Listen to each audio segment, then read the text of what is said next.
Hi, my name's Kevin Hicks. Welcome to the History Squad. Now, today's video has been voted in by our Patreon members. Hey guys, thanks a million. Today's video is all about the many faces of Leonardo da Vinci.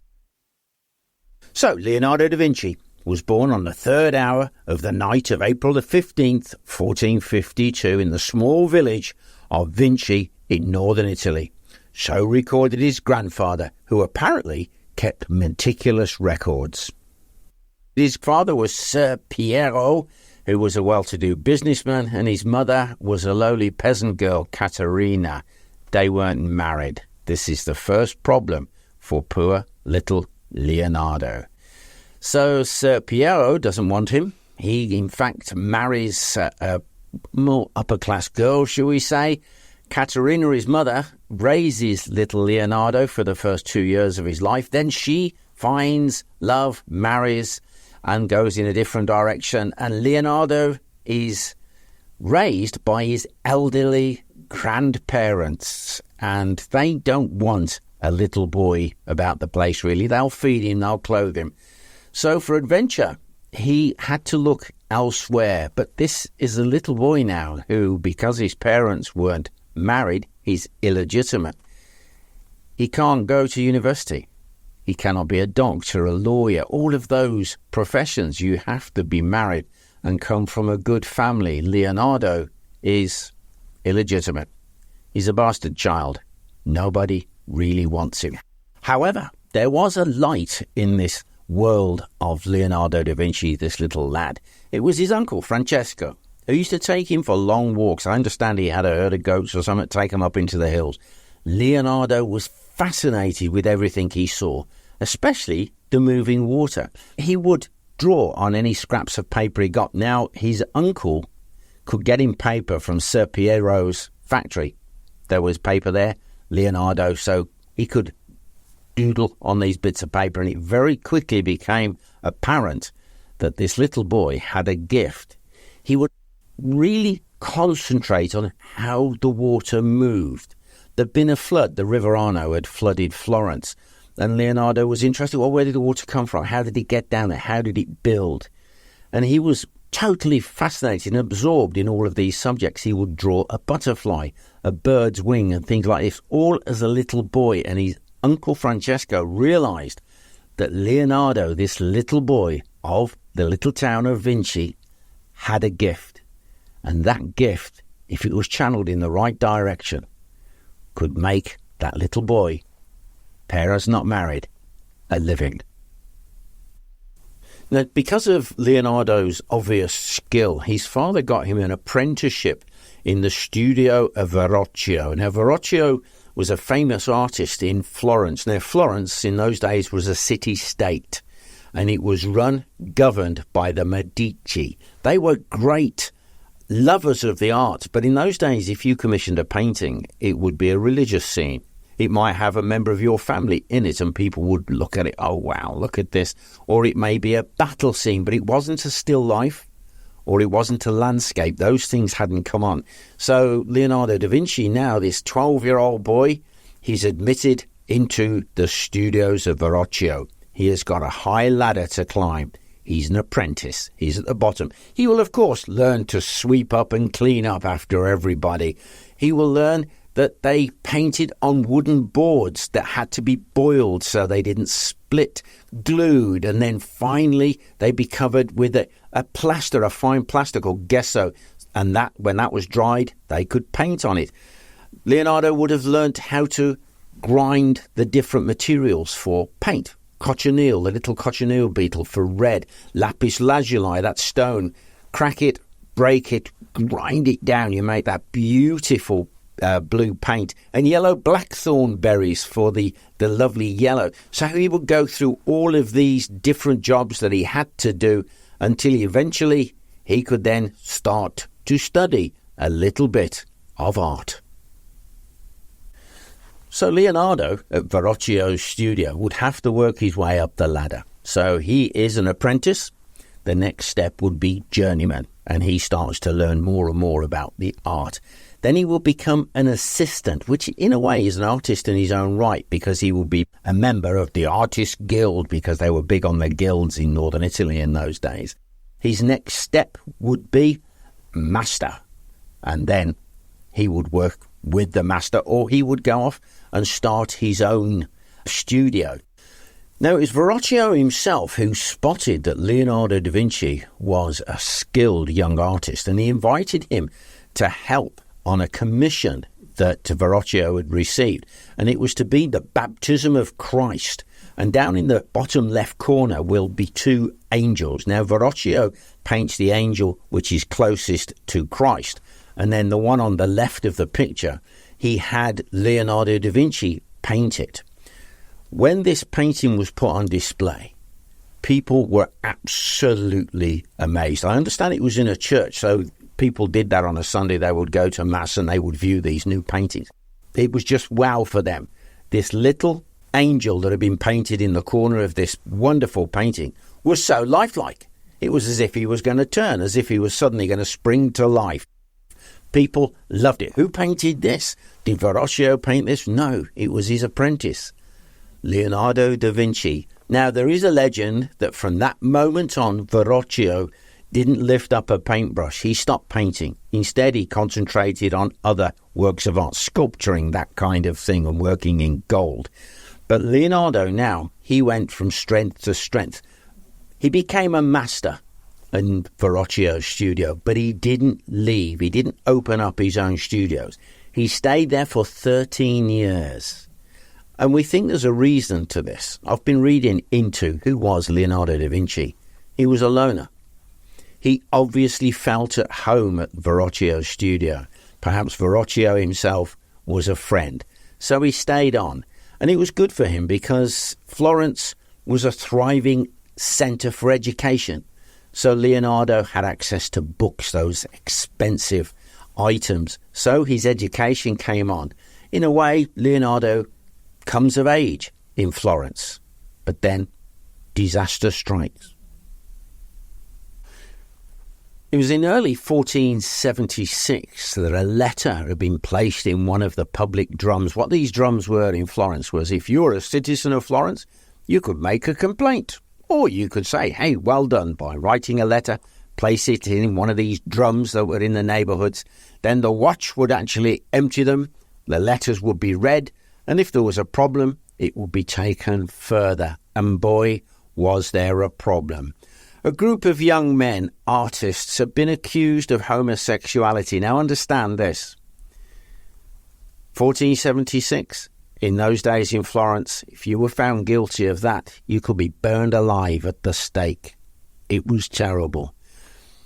Leonardo da Vinci was one of the co-accused, but another one was a cousin of the Medici, the ruling class. So when this goes to court, they can't make a decision, so it's postponed.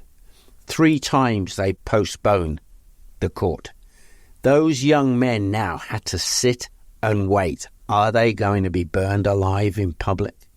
And poor old Leonardo, his father is in the same city. His father, this macho man who sired yet another illegitimate child, who has a successful business. Leonardo is very conscious. Eventually, it's found no case to answer.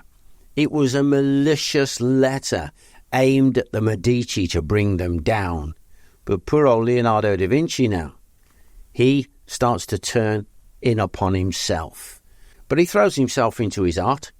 And it's in 1478, having mastered the art of depth, of sfumato, where you actually blur the lines. So when he does hills in the distance, he blurs them ever so slightly, so you have to focus in and out. You can see this on that famous painting, the Mona Lisa, sfumato around by the eyes and all of that, where they appear, there are no hard lines. This is brilliant. But he's been turning down commissions. There's one problem with Leonardo da Vinci. He's a slow worker. He takes forever to complete a piece of work. The other problem he has is he gets bored. However, 1478, he completes his first complete masterpiece, the Annunciation, where Mary is visited by an angel and told that she will give birth to Jesus. And he really does a number on this. First of all, though, he does it in contemporary dress. So they're not biblical, they are like people of the day. And that was another thing that Leonardo used to do. He'd go out onto the street and he'd look for people to draw, to sketch. These are still contained in his notebooks, but I'll get to those in a wee while.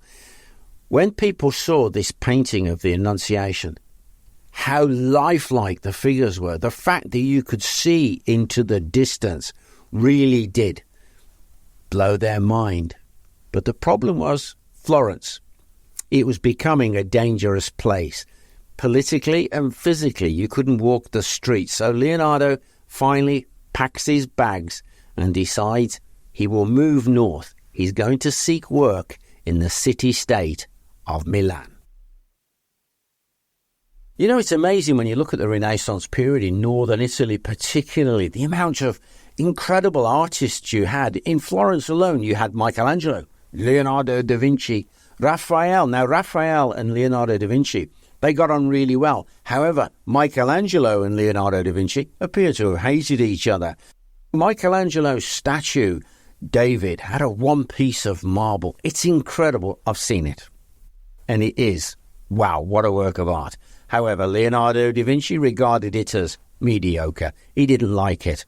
Those two artists just didn't get along. Now, Michelangelo, he went on in Florence and he created some incredible works of art. But Leonardo da Vinci now leaves Florence and he goes to Milan, which is not a centre for artists. He is seeking employment there from Ludovico Sforza. He's the ruler of Milan. He is a terrifying character. Don't get on the wrong side of him. The reason he's taken Leonardo on is to design new weapons. You see, the city-states of northern Italy were often at war with each other.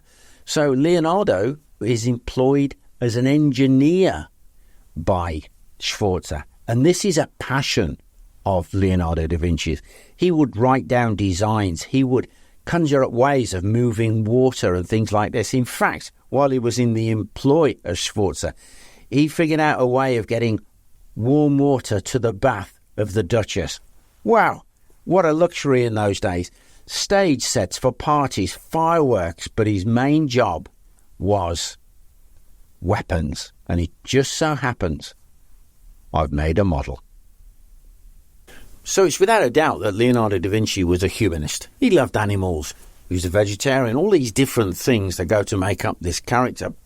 And he hated war. However, his passion for engineering and inventing got the better of him. So while he's working for Sforza, he designs new kinds of weapons. One of them is a heavy mortar that can fire a heavy projectile over a castle wall and smash into the buildings behind. Apparently, one of them could fire multiple rounds, which would then explode inside the castle. His multi-barreled gun, so you could fire like 10 rounds all at once. A tank, where you've got cannons going all the way around, but it's only on a four-wheeled bed, and you've got to have men pushing it along, so a bit impractical. But what gets me is his field gun. Now, this could be on board a ship, or it could be on a single boat, or on a carriage like the model that I've got here. So let me just move some of these flying models out of the way and I'll bring the field gun. So as I say, it's mounted on wheels. It has a shield, so the gun crew are protected from arrows and bullets. You raise the shield, you can see where you want to aim. It's loaded through the breech, so the whole thing can simply fire. Another thing Leonardo would do was he would take an existing weapon and simply improve it, like this catapult I've got here. I'll bring it in so you can see it better. Let's put the cannon over there. Now, instead of it just having one form of torsion or of strength, he's got two. So if I actually bring this over and lock it in, I've just realised actually it's pointing in the wrong direction. I'm going to shoot myself. So there it is. So we've now got it under strain from 2 torsion bars. This should really go. Now, Kevin being Kevin, I have a little ball here, and I'm going to release this. So hopefully there's nothing in the way, no damage. If you hear a shattering of glass, I've hit the light. I hope not. So let's just let it go. Ow! Fortunately, I missed all of the equipment. This goes to show some of the weapons he designed and improved were way ahead of his time. But it's also at this time that he has a commission for another work of art. So the Duke of Milan commissioned Leonardo da Vinci to make an equestrian statue cast in bronze, a horse 3 times the size of a living horse, all cast in that beautiful bronze. So Leonardo sets to work with his sketches, dissects horses, has a look at the muscles, the tendons, and he makes a clay model, a full-size clay model of this horse. It took him 10 years to get to that stage. And people came from all around to actually just view the prototype, the clay model, and were in awe at the size and the beauty of this statue.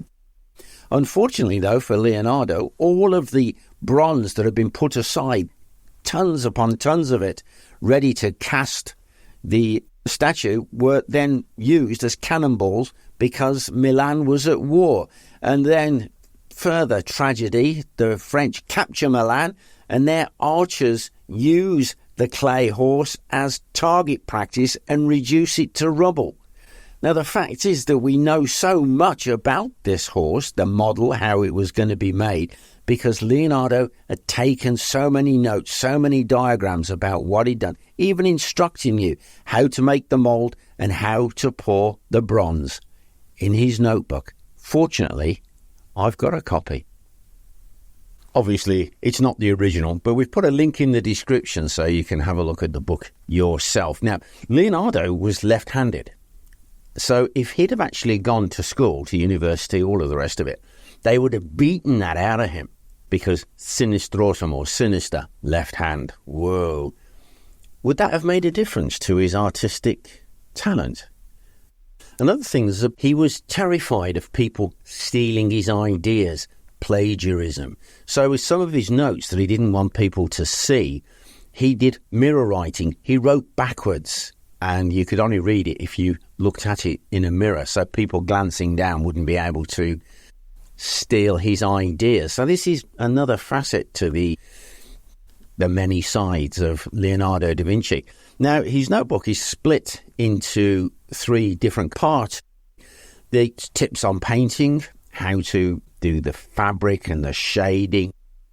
But there's one piece that I really love, and that's his studies on how to sketch the human body. And there's just a couple of pages in there where he sketched a baby. And on the one page, the baby's all bouncing, but on the other, he's a bit of a little chubby baby. And he showed how to form the creases around the chest and the back. That just blows my mind. But it's also in this piece that you have the Vitruvian Man. So, 1487, Leonardo da Vinci made this pen and ink drawing on paper of the Vitruvian Man. It is iconic, but he never did it for public display. It was for reference. It's proportion. It's of a male figure in 2 different stances, legs together, legs apart, arms spread, arms slightly raised. It's within a circle and within a square. It was for his reference. He's got his notes attached to it in mirror writing. So the Vitruvian Man, that iconic piece, was actually just 1 page out of Leonardo da Vinci's notebook. The second part of the book, it covers anatomy. And when you look at some of the drawings of Leonardo's work, where he's pared a body down all the way to the bones, then drawn the skeleton, or he's peeled back skin so you can see the tendons and the nervous system. In fact, if you look at some of his drawings and paintings, you can see the tendons standing out on the neck of some of the characters. I think Judas in The Last Supper, you can see some of these details. So it's obvious that Leonardo da Vinci dissected bodies. In fact, it's said that he dissected more bodies in Florence because he had a workshop in the basement of a hospital. He dissected more bodies than any of the physicians. Now, his drawings on all of this aspect of the human body, they actually predate the fabric of the human body, the book by Vesalius in 1543. When this book was actually first published, Leonardo da Vinci had been dead for over 30 years. And it goes to show, wow, what research he actually did. Now, also contained within the book is botany, landscapes. But it's not just, oh yeah, he painted some flowers. When you look at the way he painted the flowers, and then his notes, he talks about the way light reflects or bounces, the shade behind. For an artist, this notebook is just wonderful. And then he does a section on geography, maps. And when you think, oh yeah, maps, that's a bit boring. Well, actually, when you look at his city plans, they're a historical reference. And then to finish that section off, he's shown about astronomy. And if you look at the astronomy section, Leonardo does a study, I suppose you'd call it, of the moon. What does it look like? Why are there craters on the moon? Why do you have a crescent moon? How do you therefore paint it? So Leonardo's looking at all of these different aspects. He really did have an incredible mind. Just take a look at his architectural buildings, some of the drawings, the plans he has for domed cathedrals, the supporting columns, and also his irrigation ideas. He was an architect, he was an engineer in his incredible mind. How do you move water to a higher level? Drinking water, pure water in the notes. It really is quite incredible. And then you get to his notes on his equestrian statue, that great 3 times the size horse. Not just the statue, the drawings, the muscles, all of that, but how do you make the molds for it? How do you then pour the metal without the metal cracking or bubbling? It's all detail. And of course, some of this is in mirror writing. He didn't want other people to see it. He kept his notes very close to himself. My favourite section, the weapons, where it shows you the drawing of the tank and how it works, even an upside down drawing of the carriage. It then follows on is the flying or the flight section, because Leonardo believed that although man could not fly at that time, he would in the future fly. He was thinking so way ahead. But it's known that he would purchase birds from the market, caged little birds. He would take them out into the hills and release them and watch how they flew. He was fascinated by the structure of the wings. He made models. But most of his flying machines, I would say all of his flying machines, the actual flying ones, would never have flown. They're too heavy. But if he had an engine, then maybe his helicopter would have worked. Now, the rumour is that he did actually launch a glider himself off a peak near Florence, and it flew for a little while. It glided through the air. So his study of the gliders, really, they're the shapes of birds. And they do actually work. When you throw them, away they go. That's gone right across the other side of the room and down the back of the chest of drawers. Perfect. But also, you've got this one here, and it's called the leaf. And it's the idea of the model, a piece of his parchment, and if you attach a bit of a weight, it will glide. So if you release him, actually, he does glide slightly, but then you take that on to the most fascinating. It's the parachute. But this drawing was so small, literally the size of your thumb. And a modern parachutist actually recreated this using the materials of the day, and it worked. Now I've got a little cardboard model, and if you hold it up really high, he eventually does slow down and glide. He would need to do a heck of a barrel roll, so make the canopy a bit bigger. But as you see, away he goes. It worked. So his drawings for flight, for the gliders, He really did know what he was talking about. If only he'd have had an engine, not manpower. Where would have his drawings taken him? You know, you can't talk about Leonardo da Vinci without mentioning his masterpieces, his most wonderful works of art. And if you look in his notebook, you can see lots of sketches and references to what some people regard as his greatest work of art. And that was the Last Supper with Christ, with his 12 disciples, when he tells them that he is going to be betrayed. It's on the dining room wall, the refectory wall, in what was the monastery of Santa Maria del Grazie, just outside of Milan. It's fantastic. You can actually go and see it today, but there is a problem. The one thing Leonardo hated about painting on the wall was fresco. That's fresh painting, where the clay is still wet and you paint, it dries, you can't alter it. Don't forget, Leonardo da Vinci was a slow worker. He would go back and just adjust a few tiny little things. It's said that he was never satisfied with his own work, regarded himself as a bit of a failure. Well, he came up with an idea to overcome the fresco. Let the wall dry, varnish it, and then use your tempera paints, egg yolk-based or oil-based paints. So he went ahead. He did paint the Last Supper.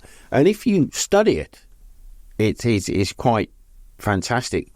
You can see Peter, St. Peter, just a few down, has a knife in his hand. He's angry. He is going to get revenge. And then you have the traitor himself, Judas. He has a bag of silver in his right hand, and his left hand is coming round to grab something. Does that show that he's left-handed? Sinister. He's also knocked over the salt. Don't spill the salt, my mother used to say. That's bad luck. Quick, throw some over your shoulder, that kind of stuff. So there is so much symbolism within the painting. The groups of threes of the disciples, 3, 3, then Christ, 1, 3, 3. Does this refer to a passage in the Bible, begging forgiveness? This whole business of the painting, the Last Supper, it is quite incredible. However, 50 years after it was completed and all those people had been marvelling at the lifelike characters sat at the table, it begins to peel, it begins to crack. Then, in 1620, Spanish soldiers put a doorway straight through the centre of it, so you lose Christ's feet. But fortunately, some copies have been made. 200 years after that, French soldiers in the Napoleonic War actually tether their horses to that particular war. And then, Second World War, damage to the monastery building, water, rain, snow get in.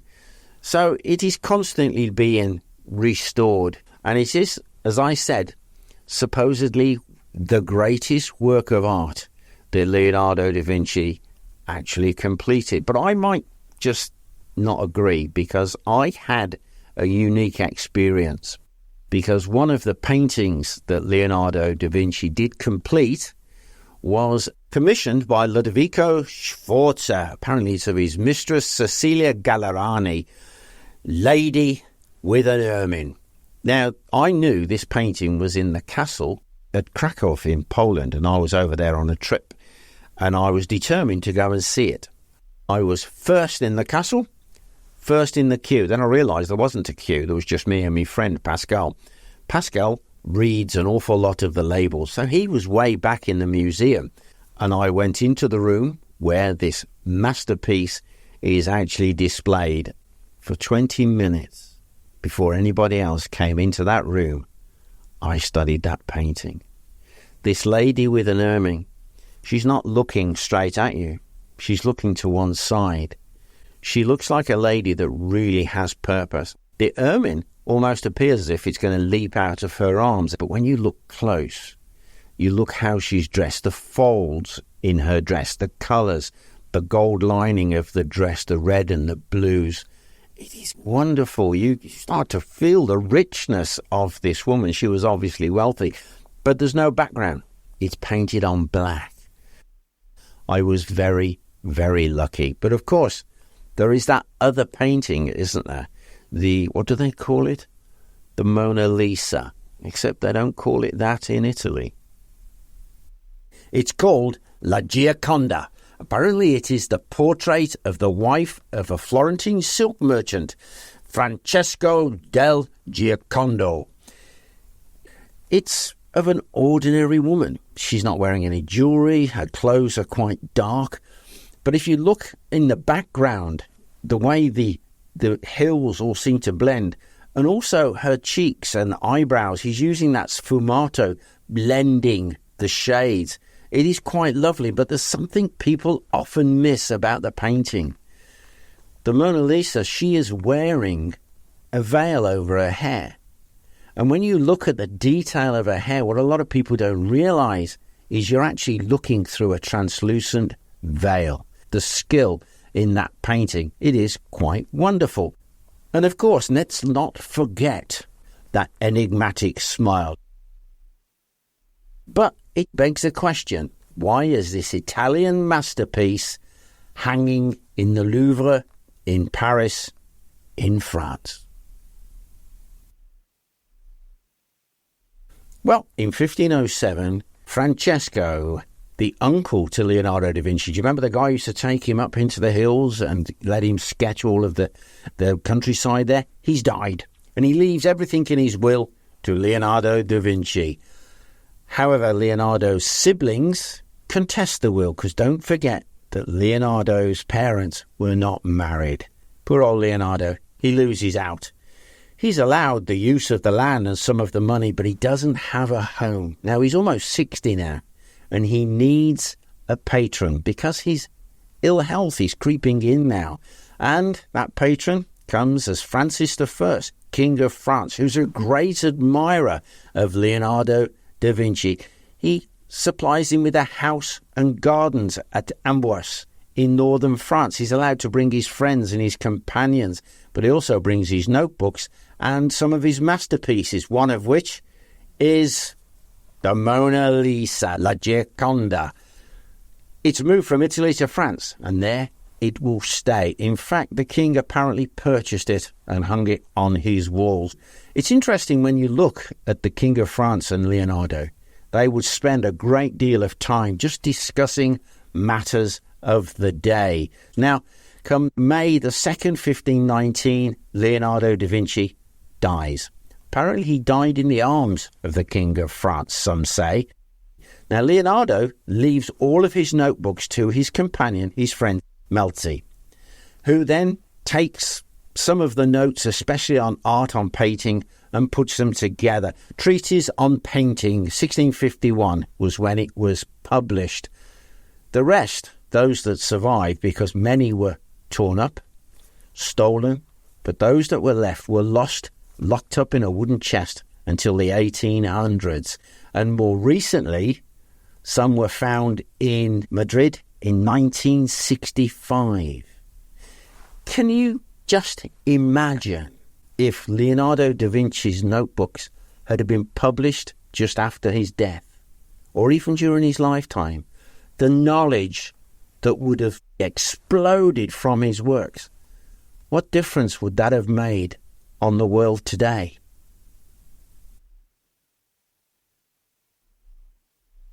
Well, I hope you enjoyed that video. If you did, like, share and subscribe. And if you'd like to support the channel further, why not have a look at joining our Patreon community? The link is in the description. Now, before I go, quick shout out to some of our Patreon members. We have Kevin Thomas, Walter and Diane Astra. What a name. Bye for now.